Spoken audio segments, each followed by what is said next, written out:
Please join me in the words on the screen as Reverend Ian lights our chalice. May love be the spirit of this church. May the quest for truth be its sacrament and service be its prayer. To dwell together in peace, to seek knowledge in freedom, and to help one another in fellowship, this is our aspiration. Now please join me as Sarita lights our biopot candle. We light these candles in solidarity with Black, Indigenous, and other people of color as we journey together toward spiritual wholeness.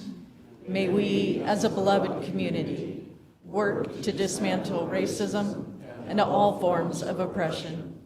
May we live out our principles so that justice, dignity, and equity for all prevail.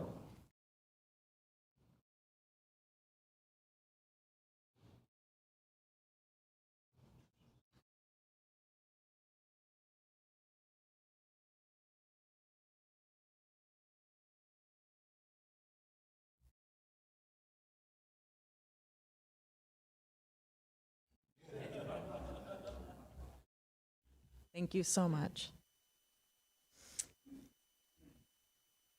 First reading today is from the Apata Sutta. Thus have I heard. On one occasion, the Blessed One was dwelling among the Sakyans, where there was a town of the Sakyans named Nagaraka. Then the Venerable Ananda approached the Blessed One. Having approached, he paid homage to the Blessed One, sat down to one side, and said to him, Venerable Sir, this is half of the holy life. That is, good friendship, good companionship, good comradeship. Not so, Ananda, not so, Ananda. This is the entire holy life, Ananda. That is, good friendship, good companionship, good comradeship. When a bhikkhu has a good friend, a good companion, a good comrade, it is to be expected that he will develop and cultivate the noble eightfold path. And now from the Singhala Sutta. So I have heard, at one time the Buddha was staying near Rajagaha in the bamboo grove, the squirrel's feeding ground. Now at that time, the householder's son, Sigalaka, rose early, and the Buddha spoke with him. Householder's son, you should recognize these 4 good-hearted friends: the helper, the friend in good times and bad, the counselor, and the one who's sympathetic. You can recognize a good-hearted friend who's a helper on 4 grounds. They guard you when you're negligent. They guard your property when you're negligent. They keep you safe in times of danger. When something needs doing, they provide you with twice the money you need. You can recognize a good-hearted friend who's a helper on these 4 grounds. You can recognize a good-hearted friend who's the same in good times and bad on 4 grounds. They tell you secrets. They keep your secrets. They don't abandon you in times of trouble. They'd even give their life for your welfare. You can recognize a good-hearted friend who's the same in good times and bad on these 4 grounds. You can recognize a good-hearted friend who's a counselor on 4 grounds. They keep you from doing bad. They support you in doing good. They teach you what you do not know. They explain the path to heaven. You can recognize a good-hearted friend who's a counselor on these 4 grounds. You can recognize a good-hearted friend who's sympathetic on 4 grounds. They don't delight in your misfortune. They delight in your good fortune. They keep others from criticizing you. They encourage praise of you. You can recognize a good-hearted friend who's sympathetic on these 4 grounds. Now, I'd like to invite the ushers forward to collect our offerings for the work of this congregation. For those of you at home, you can donate via the email you received today. Thank you, Joel. I don't know if you've noticed that there's a theme to the music that Joel is playing today. We had the friendship theme from Beaches, which is a movie about lifelong friendship. We had that beautiful, wonderful music from the Toy Story movies, which are at heart about friendship. And I think our closing music, when we get there, will be self-explanatory. Maybe, I don't know. Might be a Gen X thing, I don't know, but anyway. We gather together for a time of prayer, time of contemplation, time of meditation. Whichever of those practices speaks to you and works to you in this moment, will you join me, please, in a time of prayer, contemplation?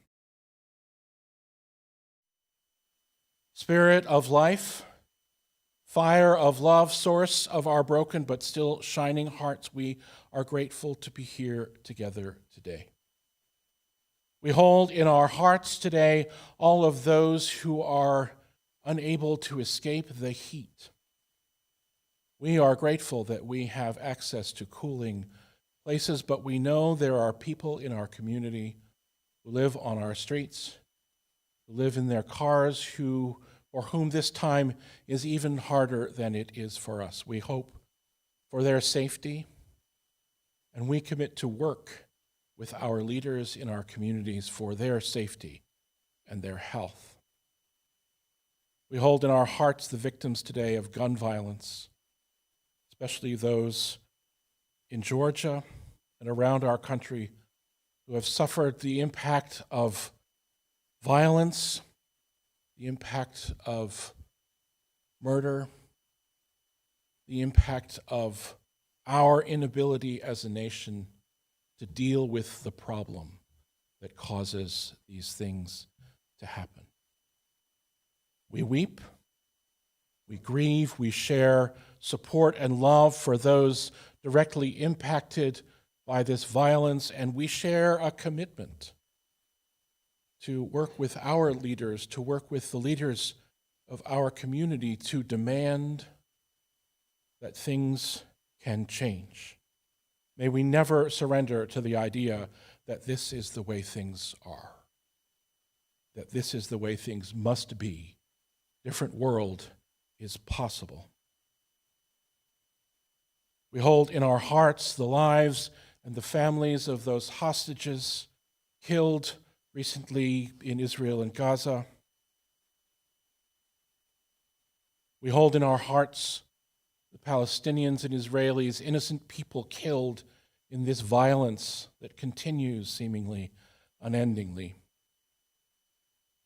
We grasp for the hope of a ceasefire, grasp for the hope of a return, of seeing each other as beloved human siblings. And we commit to work with our leaders, to work with other leaders, to work with the people around the world to bring an end to this kind of violence and hatred. May we never surrender to the idea that this is the way things are, that this is the way things must be.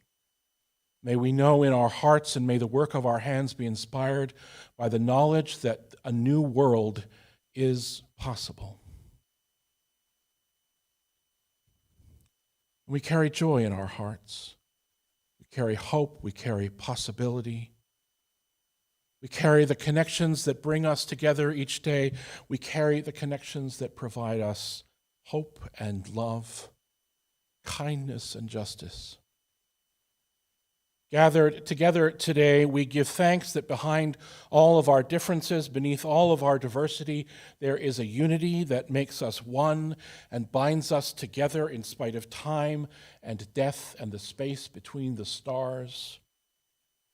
So we pause now in silent gratitude to that unity.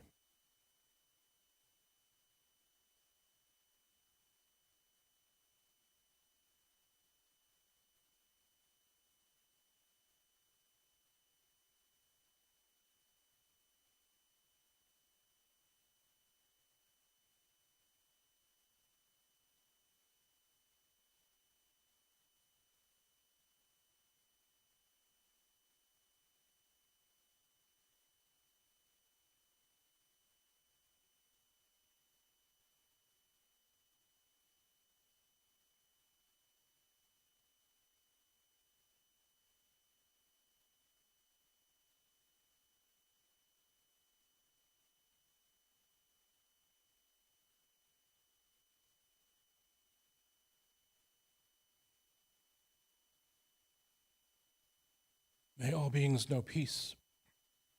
May all beings know an end to suffering. May all beings know love. Friends, will you join your voices together as we sing Spirit of Life, Fuente de Amor?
Maybe you grew up like I did, loving stories. Stories in books, stories around the campfire, stories told by parents and grandparents and teachers and older kids. So many stories, funny and sad and scary and reassuring. So many stories, there's no way that you can remember them all, but some stick with us. Some journey with us into our later life. And here's one of mine, one of those stories that are collected centuries ago, millennia ago even, as Aesop's fables. This one goes like this. There was once a wealthy elder, the absolute ruler of their family, feared and loved by a large group of kin. The ruler had 10 children, and those children, well, they didn't get along very well at all. They quarreled and they fought, sniped and plotted against each other. Even when they'd all become adults, they couldn't stop bickering. And the elder was frustrated and sad that their children just didn't seem to want to get along. Now, the elder was very, very rich and very, very sick, it seems, and knew that they needed to decide what to do with their vast fortune. It was pretty clear that the children each thought that all of the money should be left to them and them alone and not shared with their siblings. And so the elder called them all together as a family to make the announcement of what would happen to the estate when the elder died. It's kind of like succession, right? On the table in front of the elder lay a bundle of sticks tied together tightly. Whichever of you can break this bundle of sticks gets my entire fortune, all of it, they said. And so the oldest child came forward and tried to break the bundle of sticks, but there wasn't even the whisper of a crack. And so the next oldest came forward, and the next, but none of them were able to break it. Even the youngest, who they all were willing to admit was the strongest of them all, couldn't break it. So they all sat there dejected and grumbling, till the elder said, "Let's try it this way," and then untied the cords holding the bundle so that it was just a pile of 10 sticks. And then handed each of the children one stick and said, "Okay, break that." And they did. They each easily broke their single stick and then looked up expectantly at the elder. "Now what?" they seemed to say with their eyes. And now, the elder said, "Because you worked together and all helped in breaking the bundle of sticks, I will divide my fortune evenly among you all." Aesop's version of the story ends with the elder then saying, "Individually you can easily be conquered, but together you are invincible. Union gives strength." The story and that bundle of sticks has been the inspiration for unions all over the world, actually. And an interpretation from a German poet in the 16th century adds this moral. Aesop's fables always have morals. Just as concord supplies potency in human affairs, so a quarrelsome life deprives people of their strength. And you may be wondering right now, what does this ancient, perhaps overtold story have in common with a couple of ancient Buddhist scriptures about friendship? What do they have to do with each other? What do they have to do with 2024? Well, that's what I'm going to hope to try to figure out somewhat today. And I have to share with you that I don't know about you, but I've been spending the last couple of months watching way too much news. Way too many news clips and reading way too many hot takes on politics and the presidential election and party conventions and the state of the world. Way too much. And I'm finding myself, amongst all sorts of other feelings, baffled by the deep cruelty and violence out there. I'm not naive, but I'm still baffled. So I tell myself to stop watching or reading or listening to this kind of news, and then I feel badly for not paying attention because it is all so important, it seems. It's important because it's about the kind of world we want to build, the kind of society, the kind of communities, the kind of nation we want to be. And there are voices out there, voices that demand our attention. Many of those voices are calling for a world of isolation, a world, ironically, of both individualism and conformity, a world of justified inequity. And there are many voices calling for a world of connection, solidarity, and thriving, a world of shared resources and caring for our neighbors. Margaret Wheatley is a writer, a consultant, and thinker who focuses often on the changing demands on leaders and communities in times of turmoil. In her book, Finding Our Way, Leadership for an Uncertain Time, she reminds us that human beings are actually driven by two deep needs: a need to be our authentic self with individual freedom, expression, and possibility, and a need for deep community, social connection, and togetherness. She writes, "Our communities must support our individual freedom as a means to community health and resiliency, and individuals must acknowledge their neighbors and make choices based on the desire to be in relationship with them as a means to their own health and resiliency." We belong together, but that belonging cannot be a belonging of conformity, rigidity, and sameness. When we build communities that reinforce our separateness from those who are different from us, we stifle something. We are not asked, Wheatley writes, to encounter, much less celebrate the fact that we need one another's gifts. And especially in these days of online encounters with each other and with other ideas and ways of being, it's all too easy, if we have this limited idea of belonging, to just turn off the computer, close the browser window, quit the app when we run into something uncomfortable or different. Now, of course, another response to the pressure of the voices around us is to do everything we can do to fit in, for safety, for connection, to look and listen and figure out the ways we need to change ourselves so that we can fit in, can become part of the group. But fitting in and belonging are not the same thing. We do, as Wheatley asserted, also have a need to be ourselves, to find our way to expressing who we are and living a life of authenticity. Constantly working to mold ourselves to others' demands to fit in is a recipe for heartache and discontent. In Braving the Wilderness, The Quest for True Belonging and the Courage to Stand Alone, Brené Brown shares her struggle with this. She writes, "True belonging is not passive. It's not the belonging that comes with just joining a group. It's not fitting in or pretending or selling out because it's safer.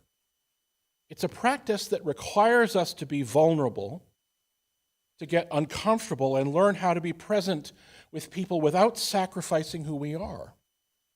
We want true belonging, but it takes tremendous courage to knowingly walk into hard moments. Our path is to do the work that we need to do to understand ourselves, to understand our individual worth and our individual beauty and our impact on others so that we can come together to build places we can all belong. It's not easy and it's not quick." So then, how are we good friends to each other? How do we craft a community that helps people grow and thrive in a difficult world? Well, as I was getting ready for this morning, you can imagine you go online and you search for friendship, and there's a lot that comes at you. I came across a lot of writing and reflection on the best kinds of friends to have around oneself. So, websites or blog posts or books that talked about who to let into your life, who to have around you. But perhaps we could reverse engineer that a little bit and find ways that we can be those friends that others around us need.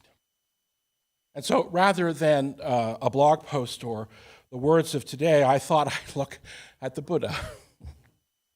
In today's reading from the Upada Sutta, the Buddha assures his student that the entirety of the holy life is good friendship, good companionship, good comradeship, that this is what we need to develop and grow and deepen in our spiritual lives, companionship, community. Now, after this clear statement, after the end of what Julia read, the Buddha goes on to talk about the ways that having companions, friends, comrades, including counting the Buddha and his teachings as one of those friends, helps lead the practitioner into the noble eightfold path on the journey to enlightenment, the freedom of the spiritual life. The other reading that Julia shared is just a small part of one of what are classified as the long discourses. They are long. The rest of that discourse deals with issues of gambling and corruption and wealth and laziness, amongst other topics. In this section, though, the teaching was on good-hearted friends. If you'll remember, there are 4 kinds of good-hearted friends: the helper, the friend in good times and bad, the counselor, and the one who's sympathetic. There is the good-hearted friend who is a helper. These friends help take care of us when we can't take care of ourselves. They are generous with their effort and support. They do things for us, and they do things when they need to be done. I hear this and I wonder about being a community, a group of friends that helps each other out when we are in need, who is generous in patience and in support, who come together in times of struggle. Then there is the friend who is the same in good times and bad. This is the opposite of a fair weather friend. This friend is present with us whether things are going well or not. They are able to hear our secrets, as the Buddha says, able to know deep things about us and still be present and supportive. I'm going to read, I didn't write this down, but I'm going to read that thing about secrets as not being about secrets that are secrets about bad things, about criminal activity or abusive behavior. So that came to me, and so I wanted to share. But I wonder, when I read this about the same in good times and bad friend, wonder about being a community where we are steadfastly faithful to each other, where we don't run away at the first sight of disagreement or conflict. There is the friend who is a counselor to us, who offers advice when we ask for it, who helps us see what we are doing and helps us reflect on it. For this friend, for the Buddha, this kind of friend can explain the way to heaven. They can help guide our growth in life. When I think about this kind of friend, I wonder about being a community where we encourage and help each other along our paths of spiritual deepening and growth, while we celebrate the diversity of our deepest convictions. And finally, there is the friend who is sympathetic, someone who is your cheerleader, who defends you, who is your champion in the world. So I wonder about a community of celebration, gratitude, and acknowledgement, a community where we are welcomed with appreciation and collaboration. The Christian mystic and writer Henry Nouwen adds to this perspective, I think, when he writes, "When we honestly ask ourselves which person in our lives mean the most to us, we often find that it is those who, instead of giving advice, solutions, or cures, have chosen rather to share our pain and touch our wounds with a warm and tender hand. The friend who can be silent with us in a moment of despair or confusion, who can stay with us in an hour of grief or bereavement, who can tolerate not knowing, not curing, not healing, and face with us the reality of our powerlessness. That is a friend who cares." This kind of companion, I think, is one who practices the skills of presence and listening and kindness, one who meets us where we are and shows compassion rather than offering unwanted advice or correction. There's a phrase going around the world these days that is this: unwanted advice is always criticism. Hold that for yourself. Just think about that for a while. Nouwen points toward being a companion who can be present and supportive in uncertainty and chaos, not trying to fix, but being a gentle anchor, a gentle root, someone who acknowledges the reality and validity of our feelings and experience and doesn't judge, but accepts. In my times working as a chaplain on the cardiac ward in Chicago or with families in hospice here in the Valley, at first I struggled with not being able to do anything, not being able to fix anything. And with patience and the willingness to listen to my colleagues and the needs of those I was ministering to, I came to the understanding that what was most meaningful was a ministry of presence. The words I had to say were important, but they weren't as important as holding a hand, as sitting quietly, as showing up, as listening to the fears and grief and hopes of the people I was with. When we can do this, when we can be loving and a holy presence to each other, we show that our experiences of pain and anger or fear or triumph don't mean we stop being part of a community. When we can do this, we show that community can hold and welcome all of who we are and all of what we experience. And so here's what the story of the elder and the sticks tells me today. We cannot do this alone. We need each other, not just to gather the riches of the world or to be wealthy, but to be whole. to be free, to be loved and held and nurtured, we need each other. We need to have companions who will journey with us, who will listen to us, who will challenge us when we ask them to, who will remind us of our deepest values, and who will sit with us when our hearts are broken, as well as when our spirits are soaring. And we need to develop the attitude and the practice of being those companions, of being that community. Pay attention to the ways in which we have promised to be together and make the conscious commitment to be the beloved community, to be a beloved friend in each moment. Especially in these difficult, chaotic, often frightening days, we need to remind ourselves and each other that we are never alone in this. As Brene Brown writes, we seem to have forgotten that even when we're utterly by ourselves, we're connected to one another by something greater than group membership, politics, and ideology, that we're connected by love and the human spirit.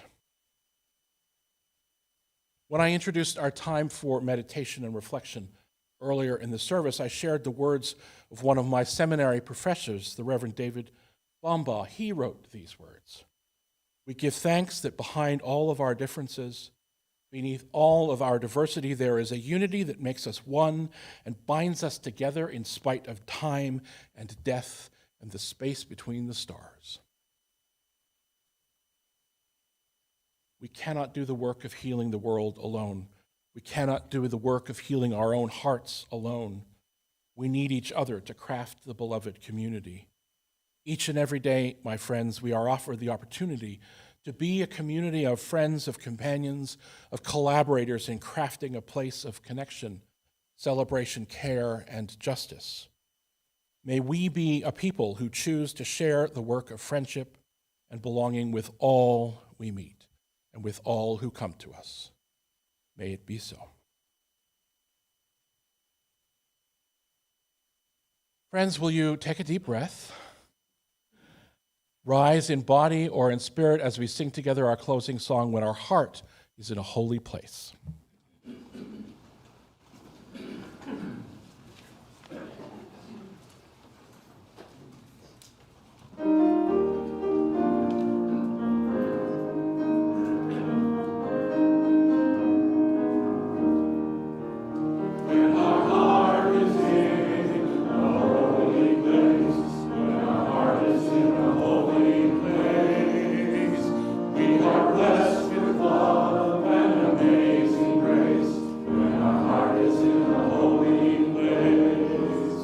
When we trust the wisdom in each other.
I want to express our gratitude and thanks to everyone who helped prepare the service today, especially our AV folks. Thank you so much. And thank you for the fabulous music, Joel Baker. One bit of congregational news. Choir rehearsals begin this Wednesday at 6:30 here in the sanctuary. All are welcome. Reach out to Jim Tong with any questions. Now, if you'll please join me in the words on the screen as Reverend Ian extinguishes our chalice. We extinguish this flame, but not the light of truth, the warmth of community, or the fire of commitment. These we carry in our hearts until we are together again.